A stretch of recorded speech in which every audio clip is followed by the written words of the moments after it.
Hi guys, how you doing? So today we're taking a look at the Corsair K65 RGB Mini. It's Corsair's first 60% keyboard and it's mine as well. Now when I was looking for a keyboard recently, it was to replace the K57 which I've got, and yeah, that's a bit big to be perfectly honest. And my main use case was when I was downstairs, I'm on mini iTech system, I've got my small portable monitor and I needed something small. Now I was thinking about using a TKL because I've got the K65 Lux. But the cable on that is just really thick, it's just not workable. So I saw this and I thought, do you know what, I think that might fit the bill.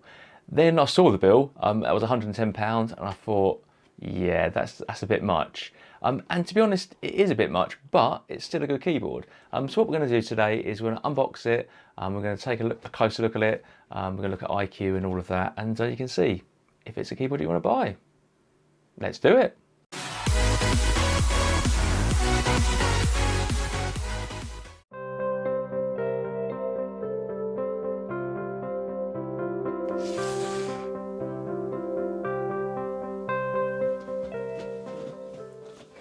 Okay, so here's the box. It's very small, it's very nice.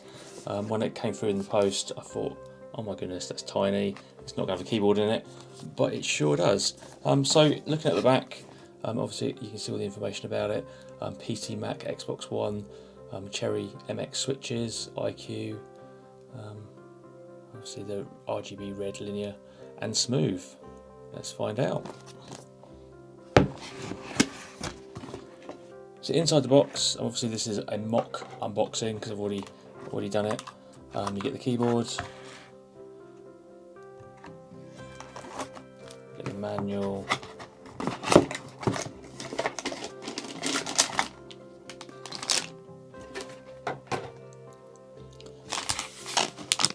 so we get the keyboard front and centre, we get the manual. We get a couple of replacement keycaps, that's not the original bag by the way, and we get a 1.8 metre braided cable. So if we look at the cable first, it's got USB Type A, that goes in the back of the keyboard, and then Type A which goes into the back of your PC. It's very nice, it's very thin, it's very flexible, I've not had any problems with it. Also you can use your mobile phone cable if you've got a Type C, it doesn't really matter. So when I've been actually downstairs, I've found it a lot more useful to have a shorter cable, you know, like a ½ metre one. It just goes into the back of the computer and it's been very, very handy. So you get that, it has a nice Corsair logo on it, you can see there. I haven't taken the packaging off, it's fine. Manual, if you want to refer to it, do so, but otherwise, yeah, we're not going to bother with that.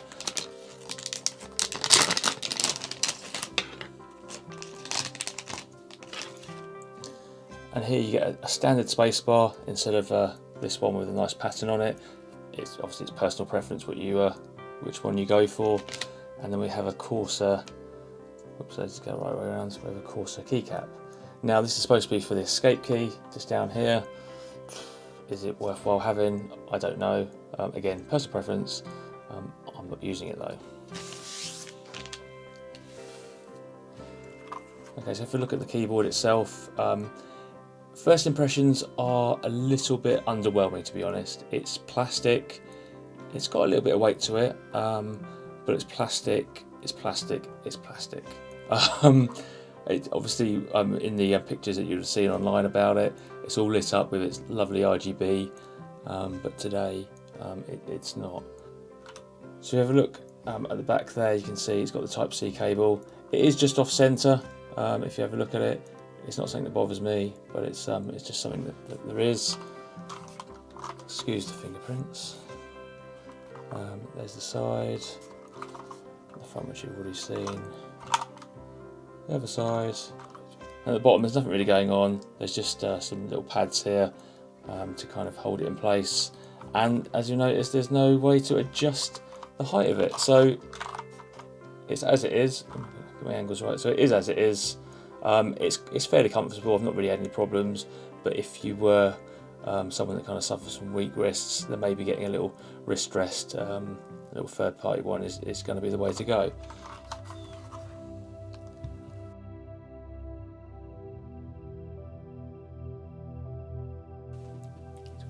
So take a look at the keyboard. You know, you'll see that there's a standard QWERTY keyboard. but there's no function keys, there's no number pad, and more importantly, there's no arrow keys. All of these different functions are actually taken care of on the keys that are already on the keyboard. You basically got to use the function button and then the corresponding key on the side that's seen here. Now, I've had my frustrations with this. One of the things that really kind of irritates me is the arrow keys. It's not until you can't use them properly that you realise actually how much you do use them. Everything else is quite straightforward to get the hang of, really, but it's definitely one of the things that I didn't consider before buying it, and I think you should really consider yourself. So if we take a look at the custom keycaps that you get the space bar, you get escape key up there, and you also get this. I forgot to include it at the beginning. So literally you just go along, you give it a pull,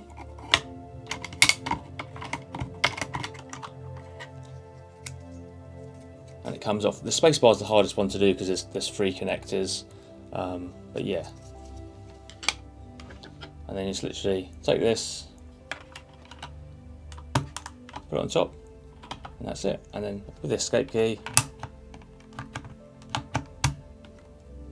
comes off,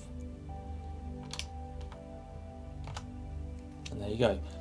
So when I first got the keyboard, I kind of had a little go, and I felt that the keys were a little bit sharp on the edges, especially obviously the WASD, doing FPS shooters. It may just be me, it may be subtle, you may not notice it, but what I kind of tried to do, and it works, was from my K65 Lux, which is TKL, is I took some of the texture keys and I put them on here. So that's what we're going to do now, and I'll show you what it looks like.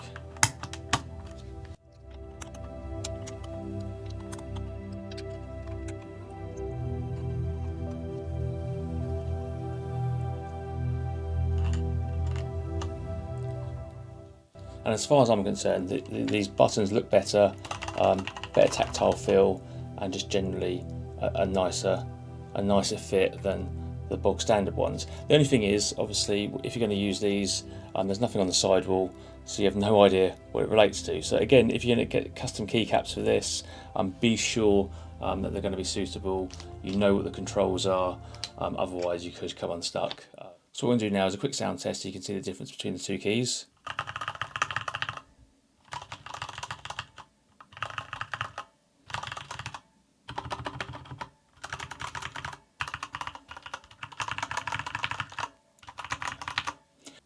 So when it comes to the keys, I'm not that fussy. I'll adjust to whatever I'm using, as long as it's not a HP Works keyboard, because they're awful. And I find it fine. It's not a problem. The response, the feedback, it's all good. Obviously, if you're kind of, it's got to be red mechanical switches, or brown or cherry or whatever it is, whatever your kind of specific flavour is. If it's not kind of the same as this, then obviously you probably won't enjoy it. But like I said, for me, absolutely fine. Haven't got a problem with it. What we're going to do now is we're going to have a look at the eye candy, and the eye candy is IQ. So let's crack on with that.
Guys, I've been using this keyboard exclusively for the last 5-6 weeks, and I've grown to really like it. Now, it's not without its frustrations, and I kind of go through those as well as the positives. Now, the frustrations I found was the arrow keys. Now, obviously the functionality is there, but having to kind of press a function key and then find the corresponding arrow is just a pain in the backside. And you know, it's not until you kind of need to use something on a regular basis, or you kind of acknowledge that you need to use it, that you kind of find it frustrating. The actual function keys, or the F keys up at the top, that's not a problem, because I don't really use them that often, but you know, it's just one of those things. Now, with the actual extra functionality of the keys, yeah, it's on the sidewall, that's great. However, it doesn't light up.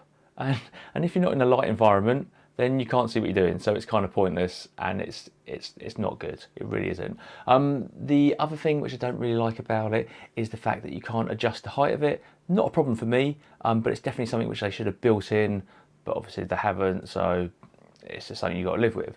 But the positives for me, and obviously these are kind of the things which make me want to recommend it. Now, firstly, obviously the size of it is amazing. You know, I've just so much kind of portability there. It's fantastic. If you want to put it in a bag, you can do.